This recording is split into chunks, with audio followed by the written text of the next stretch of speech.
Well guys, it's time to start planning the spring garden. My name is Vanessa and I'm coming to you from the garden planning table this time.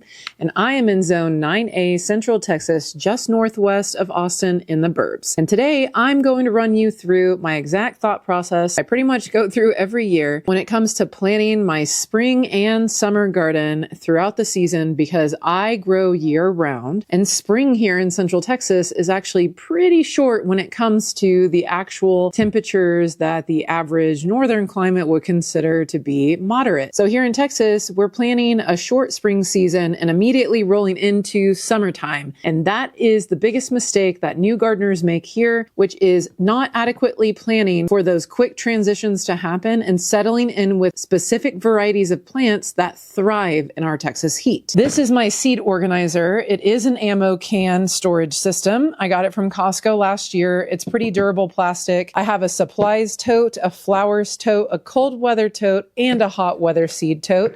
And they're really great because with the hot weather seed tote, I'm using a lot of these seed packets to go direct sow in the garden. The coolest thing about this setup is that I don't have to worry about seed packets spilling because I'm really bad about closing them. It just uses kind of a file folder system where I just put pieces of labeled cardboard and I have them set up by categories like tomatoes, beans, peppers, etc. So let's go over my planting calendar and how I decipher it and how you guys can find your suggested planting calendar as well for your area. So this is the calendar for Williamson County, but you can go to this website or texasgardener.com and then type in your county and it can pull it up for you. This is our last frost date line. It says early March here. I like to go late March on my average guess. This is what I've marked off that I'm planting. And you'll see a long list of items that start right at that last frost date because they can't handle a frost. And then here is the first frost date of the season, and that is what starts our winter time. And so this has your spring and fall planting calendar on it. So here's a full aerial layout of my entire backyard. What you'll see here is the back porch that I'm standing on. Straight ahead is the kitchen garden with the raised beds. This area right here is my in-ground cottage garden area that you can see lined up with a seating area and a raised bed here and raised bed along the fence.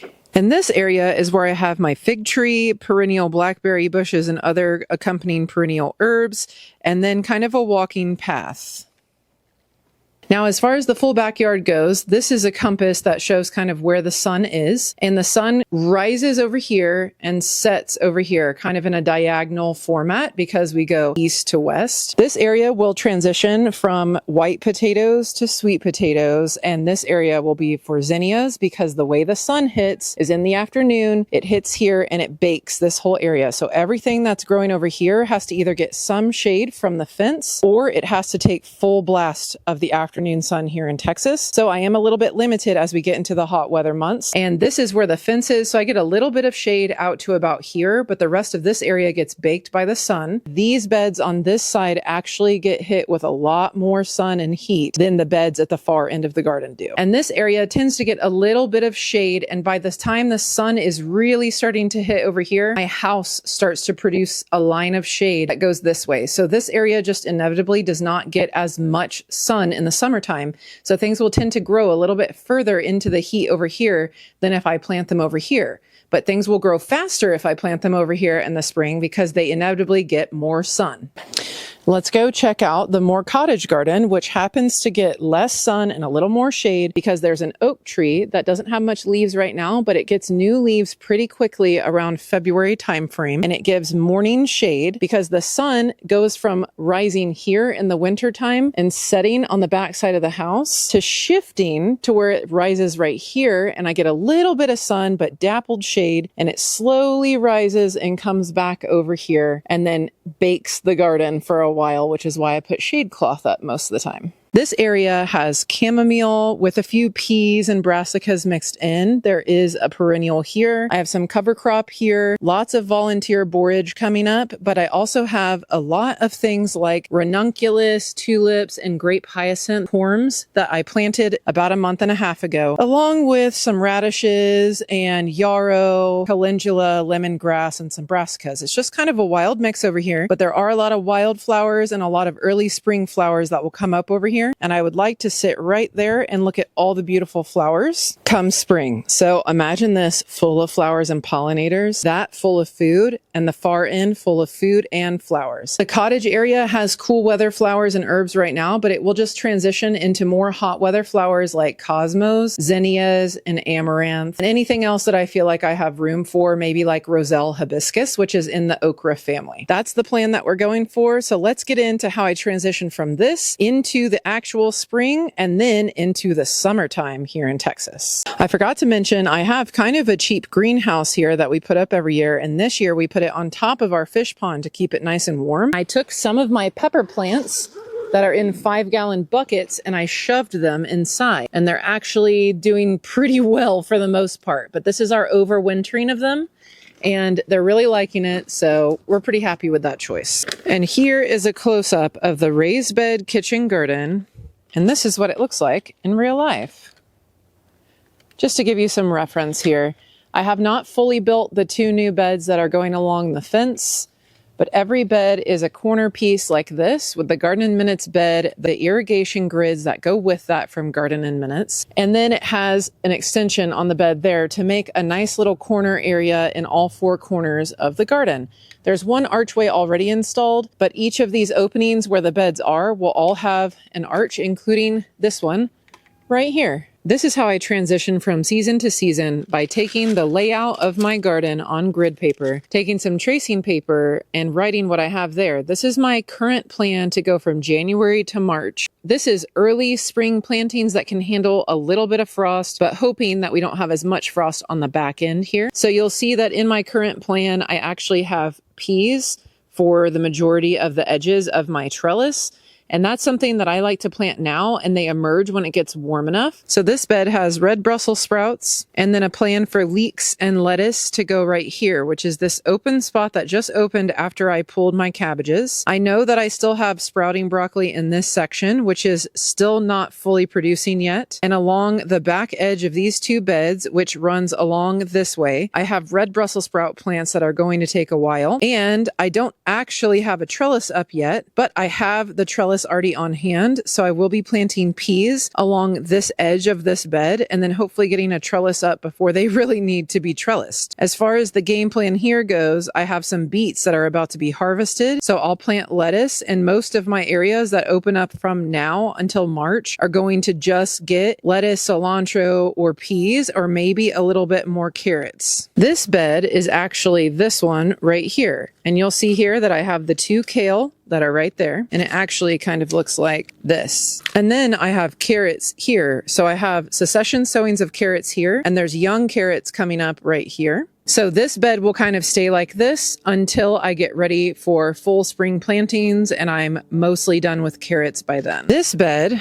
right here is this right here in this corner. So I'll be putting peas along the trellis. Right there will be peas. And in that open space, I'll be planting some tatsoi, and it'll go as soon as things are harvested and more open space comes, I'll be putting tatsoi. But I do have a Romanesco that still hasn't formed a head, so I want to let it finish. And then I have cilantro, a few straggler beets, and some kale right here in this bed. And that's going to rock and roll until we get ready for spring plantings. This bed is this bed, and right now I have it completely open, but I planted tatsoi and lettuce yesterday in the open spots right here, but I'm leaving some of these carrots to finish. And this area has celery and some Tuscan kale that's still surviving. So celery will keep going for a while, and the kale will keep going for a while, and I'm still waiting for this broccoli to fully start sprouting. This is my center herb garden because this is a potager design, which means of the soup pot in French, and it's typically designed around a central theme of herbs in the middle of the garden. So I've got things like rosemary, some garlic, some oregano, some dill, some catnip, and some thyme with sage on the backside with a small fountain. This is mainly mainly a perennial bed, so it will look very similar throughout the entire season, just like this. So here's the current plan that we just went over in the backyard. And this is for January through March. Although this is just a rough outline, this is not going to be exactly how things go because Mother Nature is the one who makes the rules. But this gives me an idea for the March through June timeframe, what I might like to try to start from seeds inside and what I would like to make sure is cleared up for me to do direct sowing outside. So this is the main garden bed in the middle. It has not changed much, but I might pop a zinnia or two in the middle. Along my trellises, I have decided to do tomatoes. This trellis in this area gets a little less sun. This area gets blasted by sun. So if I do tomatoes here, they will be mostly cherry tomato varieties. I have carrots still in play right here because I know I will still have some carrots in this bed, but I do plan to put cucumbers on each side of these smaller beds right here on trellises. And then I will have things like bush beans in this area, more bush beans in this area.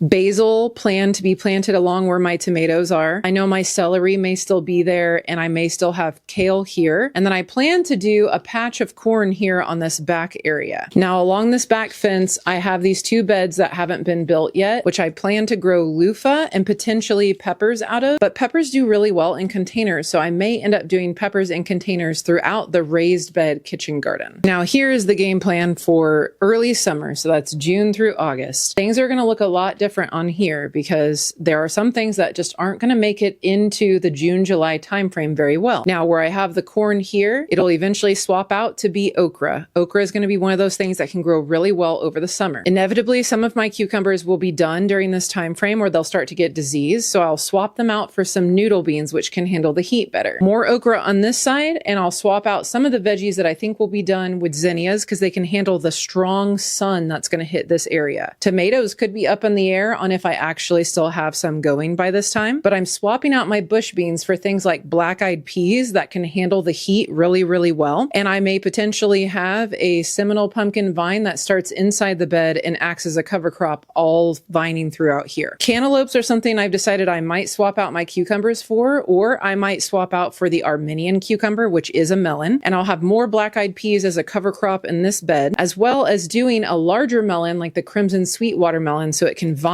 all over the ground and just act as a kind of cooling structure to have more leafy greens in the area and kind of lower the ambient temp that's here. But the peppers and loofah along the back fence should still rock and roll just the same. And that's kind of what this transition looks like as far as the raised kitchen garden goes. Now that we've gone over my visual plan on what I hope to pull off for the next few seasons, let's go over the specific seed varieties that I plan to grow this year, because the number one way to increase your success in a southern garden is by choosing varieties that are literally cultivated to be grown in a southern region to be able to handle more disease and pest pressure and heat. So speaking of hybrids, this Bush Supremo Roma tomato and these cherry fall tomatoes were really good small sized tomato plants last year for me, and we always love green zebras, and sun golds are always a hit. I may not actually do mushroom baskets. I'm still on the fence about that, and I'm trying my hand at tomatillos this year. I normally just grow green zebra tomatoes in place of tomatillos, so we'll see. I love beefsteak tomatoes, and this is a hybrid that grows as a bush, and Cherokee Purple is my favorite slicing tomato. Gardener's Delight tomatoes are so easy to grow, and they're like a Campari style. The watermelon beefsteak was so smoky and delicious last year, but the fruits were so big that it really didn't produce that many fruits, but I don't know, it might be worth it. And I do want to grow some San Marzanos. Those did really well in the fall for me this year, and I might do some alpacas just to compare the two. I'm not sure about growing the Pomodoro, but Jara says it's a really good tomato. These are some old seeds. I might use them up. And this Purple Rain heirloom tomato is a slicer that is a dwarf Determinate tomato. Now, I'm not getting fancy with my okra. This is my favorite okra to grow, so I'm growing it. And the crimson sweet watermelon always grows nice and big for me. And I am going to try my hand at cucamelons again. The mice got them all last year.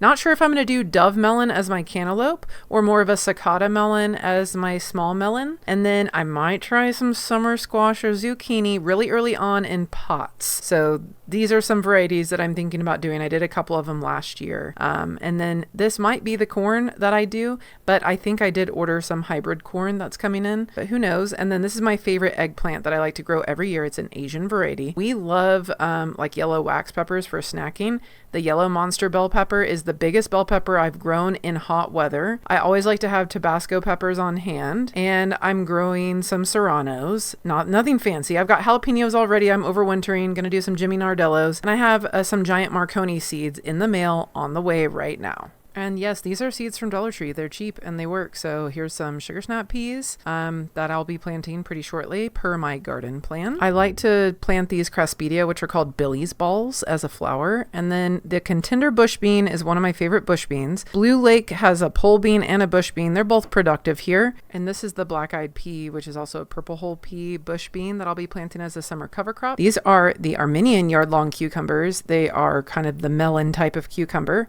And then I think I'm going to stick with the straight 8 pickling cucumber. I might try one of these other guys just because I have the seeds, but the straight 8s did me well last year. We have a lot of pickles, and this is the China Jade cucumber that's in the Asian variety of cucumbers that doesn't get bitter and is like an English cucumber. Culantro is the hot weather cilantro that I plant as an herb, and the noodle beans or yard long beans are what I plant on my trellises when it's really hot outside because they're in the cowpea family. So I've got a few different varieties to choose from, and I do like this super productive pole bean from Jera's Garden. It did really well in the heat last year. When it comes to deciding whether you want to grow an heirloom variety of a vegetable and a hybrid variety of a vegetable, some things to consider are that neither of these plants are GMO plants. GMO seeds are not typically sold to the public and usually require a contract between the buyer and the seller, minus the one GMO tomato that was released this last season, which is the first in its kind, and it was very publicly, openly communicated that it was a GMO. Hybrids aren't bad, and heirlooms aren't necessarily good. Heirlooms are delicious, and you can get a really wide variety of heirloom characteristics off of a plant. We always like to kind of think that heirloom tomatoes are the best when it comes to flavor. And that's pretty much true in my opinion. But it doesn't matter how good something tastes if it never truly produces well for you. So I like to mix in hybrid varieties of plants with heirloom varieties of plants that I'd really like to try and grow to increase my yields and diversify my garden when it comes to dealing with whatever Mother Nature in Texas wants to throw my way. So when planning your garden, it's important to have an idea about what you would like to try to get out of your garden. And if that is that you're brand new and you just want to get some things to survive, great. You're going to do great with that. Things may also die, but you'll learn a lot and you'll eventually build up to reaching your goal of having things survive. If you are simply trying to increase the amount of food that you can produce in your garden, then you need to decide, do you have the ability to harvest a lot of things at once and process them all at once? Or do you have storage capacity to freeze a bunch of produce or dehydrate or freeze dry, which still requires you to take the time to pick it, rinse it, get it to a point where it can be at least processed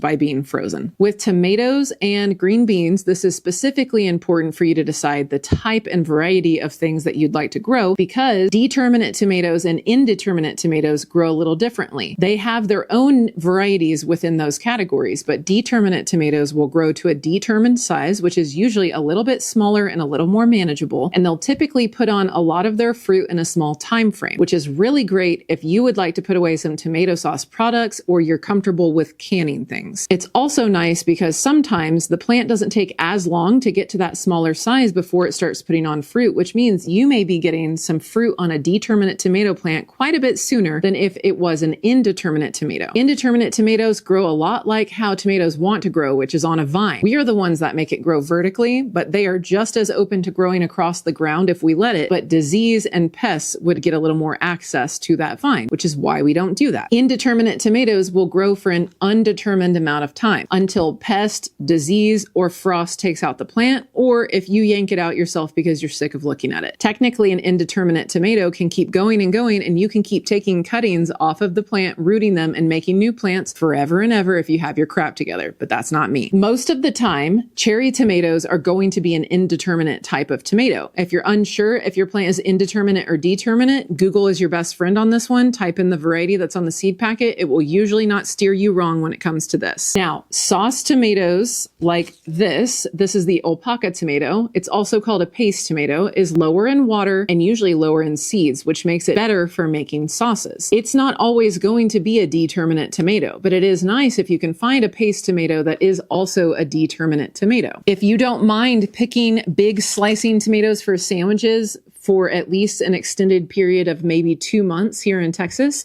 then growing some things that are not necessarily determinate and aren't necessarily cherry tomatoes, like a slicer or a beef steak, or my favorite, the Cherokee purple, are a really great option to mix in. But I do not think that you should only have this type of tomato in your garden, because if the conditions don't line up correctly when our last frost hit and our first 100-degree day hits, you may not get what you're hoping for out of this kind of tomato plant. When it comes to heat, tomatoes don't like to set fruit when the temps are above 85 degrees, sometimes 90 degrees, and when humidity skyrockets in our summer times here. The larger the tomato fruit, the bigger the flower will be on the plant. And since tomatoes, peppers, and eggplants have what we call a perfect flower, it means it has the male and the female parts inside the flower. And it simply needs a little bit of wind or movement or the buzzing of a bee's bottom to help the pollen travel from the male part to the female part inside of that flower. When it's hot outside, that pollen gets really sticky. It's harder for it to travel from the male to the female part. And when the blossom is bigger, it's even further for it to travel and fully pollinate in order to set fruit. When you have a cherry tomato, that is going to be a lot smaller of a flower, which is what inevitably helps you get fruit set with cherry tomatoes further into the heat. With green beans, there are two main types of green beans, one being a bush bean, which grows like a bush and can support itself when it's grown next to a bunch of other bush bean plants, and typically starts setting beans within 45 to 55 days. It's really great to sow a patch of these and in 2 weeks sow another patch of them, so that when all those beans start coming on at once, you have a succession sowing, which means you have succession harvesting, and they're not all happening at once and then they're done. Pole beans are also in the green bean family, but they grow on a pole and they grow on a vine that goes up any type of trellis structure, and no matter what, it's going to try to grow vertically. Even if you just let it sprawl on the ground, it will find something to climb. They take quite a bit longer to get going because it needs to establish the vine, which then can support the fruiting of the green beans, but you can pick for longer periods of time and it'll keep producing until it's just too hot outside. Some pole bean varieties are more tolerant of our heat and some do not handle the heat very well at all. The transition that I have in my garden plan is to go from bush beans to a noodle bean, which is a pole bean, but it's in the cowpea family, so it can handle the heat a lot more. Cowpeas being black-eyed peas, purple whole peas, things like that. Does that mean you can't grow pole bean green beans here in Texas? No, you absolutely can, and I may still throw some along my tomato trellises. I just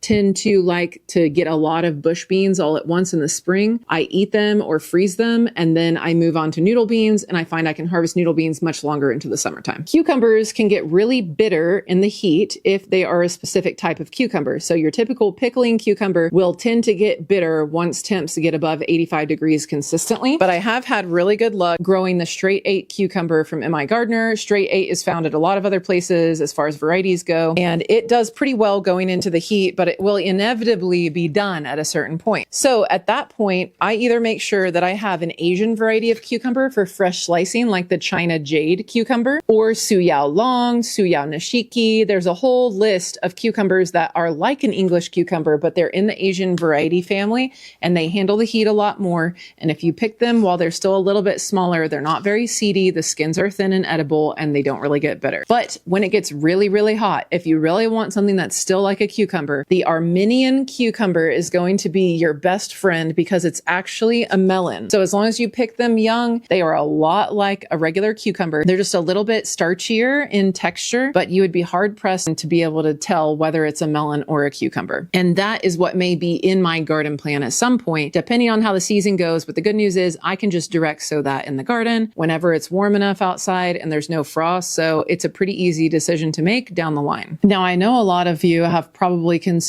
growing potatoes in your garden, and just know that there's probably some miracle Texas gardeners out there that are growing a ton of white potatoes really easily, but I'm not one of them. So I do plant potatoes going into the spring every year, but I never expect too much out of it, so I don't put too much effort into it. I usually grab seed potatoes from a local feed store, which means they're certified disease-free, which is great because white potatoes are a nightshade and I don't want to spread disease that could affect my peppers and tomatoes in the spring and summer. And I plant those outside near Valentine's Day. They're typically ready to be harvested around May, and then that's the perfect time to plant sweet potato slips. And sweet potato slips actually grow off of the plant like this, and I have a video on how to take grocery store sweet potatoes, get slips off of them, and plant them all the way to harvest, and how to cure those sweet potatoes as well. So that will be linked at the top of this video right here in case you want to check out how to do that, because right now is a good time for you to start getting sweet potato slips off of your grocery store sweet potatoes. You can also order sweet potato slips online, but I've had just as much luck from a grocery store sweet potato as I have from ordering it from a company. So I haven't talked very much about squash in this video, but I do need to put a disclaimer that growing squash in Central Texas can be really difficult. In some outlying areas around Austin, they don't have squash vine borer pressure as bad, but they have squash bugs. In my area, we have squash bugs and squash vine borers. Now, there is a type of pumpkin that I have grown for a few years now that does pretty well, but it's more like a butternut squash in the shape of a pumpkin,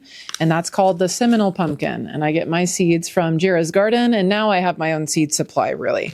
You can grow squash in this area, but you either need to start it early, a few weeks before your last frost date, and transplant it out. Make sure that you keep an eye on the squash vine borer moth, whether it shows up in like late April going into early May, and just protect your young plants, and then let your pumpkin vine or butternut squash vine trellis on the ground so it can root down every few feet and try to outrun the borers. Or you can grow something like a summer squash or a zucchini, but you need to do the same technique of starting it 3 weeks-ish before your last frost date, and then transplant them out, and then either keep them netted and hand pollinate, or really keep an eye on the squash vine borers. Learn to recognize what their eggs look like so you can remove them, and make sure you can keep an eye on if there's any damage coming up, because they can take out a plant pretty much overnight if you don't keep an eye on it. So I will inevitably try to grow a little bit of zucchini in containers really early in the season. That way, if we have a late frost, I can just bring the container inside for one night and put it back out. And if I do decide to grow an actual type of pumpkin or winter squash that can be cured and stored for a longer period of time than zucchini or yellow squash, I always go with something that's in the Cucurbita muscata family, which is going to be sometimes honey nut, butternut squash, Seminole pumpkin,